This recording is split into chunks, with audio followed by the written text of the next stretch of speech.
Title fix చేస్తారా? Okay okay. Prabhas hello గారితో అండి. సినిమాకి కంగ్రాచులేషన్స్ అండి. థ్యాంక్ యూ అండి, థ్యాంక్స్.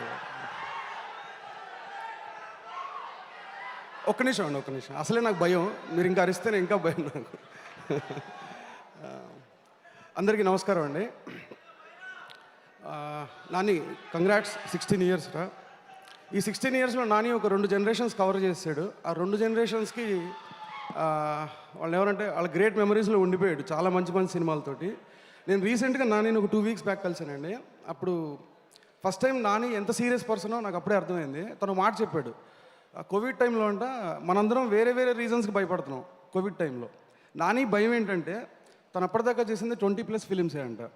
అయ్యి బాబోయ్ ఏంటి ఇలా ఉంది సిచ్యువేషన్, ఇప్పుడు ఏమైనా నవ్వుతే 20 సినిమాలైనా నా ఉండేది, ఇంకేం మెమరీస్ లేవా, అందుకని చాలా మంచి సినిమాలు చేయాలి, చాలా ఫాస్ట్గా సినిమాలు చేయాలి, క్వాలిటీ సినిమాలు చేయాలి, జనాల మెమరీలో ఉండే సినిమా చేయాలని చెప్పి తను మొదలుపెట్టాడు జర్నీ. మీరు చూస్తే పోస్ట్ కోవిడ్ అంటే ఆ ఫియర్ చూడండి దేని గురించి ఉందంటే ఓన్లీ సినిమా గురించి ఉంది, ఇంకా దేని గురించి లేదు తనకి. ఆ భయమే తను ఇక్కడ దాకా తీసుకొచ్చింది, ఇంకా చాలా దూరం తీసుకెళ్తుంది, చాలా ఎత్తుకు తీసుకెళ్తుంది. మీరు పోస్ట్ కోవిడ్ తర్వాత తను తీసిన 4 సినిమాలు చూస్తే మన శ్యామ్ సింగ్ రాయ్ ఒకటి, అంటే సుందరానికి, దసరా అండ్ ఇప్పుడు సరిపోదా శనివారం, హాయ్ నాన్న సారీ 5.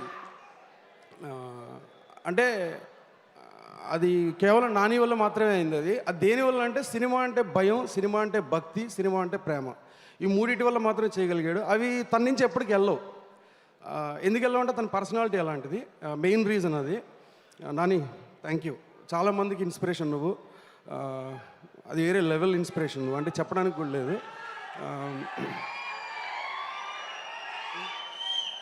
నాకు కనపడతాను. ఓకే ఒక్క నిమిషం ప్లీజ్ నన్ను కొంచెంసేపు మాట్లాడివ్వండి ప్లీజ్.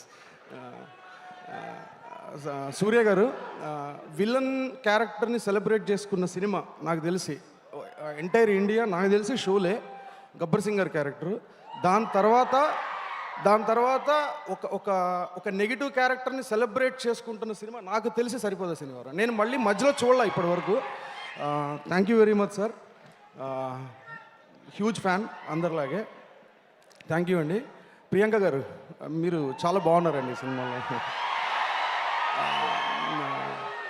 అండ్ ఒక్క నిమిషం అండి, అసలు అన్నిటికంటే ఎక్కువ హ్యాపీ ఏంటంటే నాకు వివేకాత్రేయ అంటే నాకు చాలా ఇష్టమైన డైరెక్టర్ తను. అంటే సుందరానికి నాకు చాలా చాలా ఫేవరెట్ ఫిల్మ్ అది, ఎందుకంటే దాంట్లో చాలా కాంప్లికేటెడ్ సీన్ స్టేజింగ్ ఉంటుంది. అది ఎంత కన్విన్సింగ్గా అంటే ఒక మెచ్యూరిటీగా మాట్లాడాలంటే నాకు తెలిసి ఒక 40-50 సినిమాలు తీసిన ఒక డైరెక్టర్కు ఉన్నంత మెచ్యూరిటీతో హ్యాండిల్ చేశాడు ఆ షార్ట్స్ అన్నీ. వివేక్ ఎక్స్ట్రాడినరీ. నాకు ఒక 1 ఇయర్ బ్యాక్ క్రికెట్ మ్యాచ్ ఆడుతుంటే ఆ రోజు చెప్పాడు ఈ కథ ఆత్రేయ. నాకు చాలా చాలా హ్యాపీ అనిపించిందండి నిజంగా. అంటే complete genre shift, gear change చేసి మొదలుపెట్టాడు.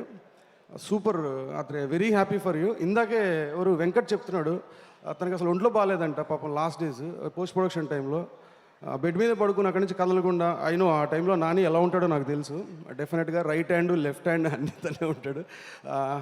Thank you, congrats to the entire team. ఇంకెవరన్నా మర్చిపోయింటే మాత్రం very sorry sorry. Background score particularly Nani release ముందరే చెప్పాడు ఎలా ఉంటుందో బ్యాక్గ్రౌండ్ స్కోర్ గురించి. తను ఏదైతే చెప్పాడో అదే డెలివరీ అయింది అక్కడ. విజయ్ గారు సూపర్ సార్ మీరు. థ్యాంక్ యూ అండి, థ్యాంక్స్ అలాట్.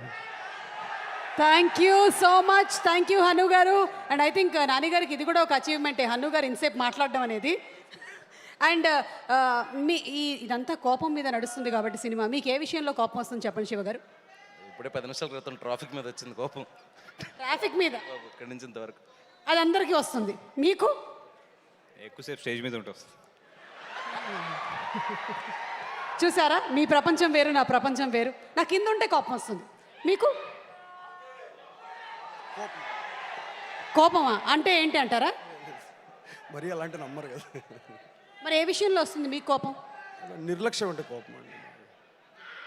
నేనైతే ఎవరిని నిర్లక్ష్యం చేయలేదు ఇక్కడ, నేను బాగా చూసుకున్నాను. నిర్లక్ష్యం అది కాదండి, అంటే ఏదైనా నిర్లక్ష్యం చేస్తే మీకు కోపం వస్తుంది. Okay, thank you so much. And అలాగే కేఎల్ఎం నుంచి ఒక స్పెషల్ వినాయకుడు, మట్టి వినాయకుడిని గిఫ్ట్గా అందిస్తూ ఉన్నారు ఈరోజు. వినాయక చవితి సందర్భంగా. Thank you sir, thank you Rahul గారు.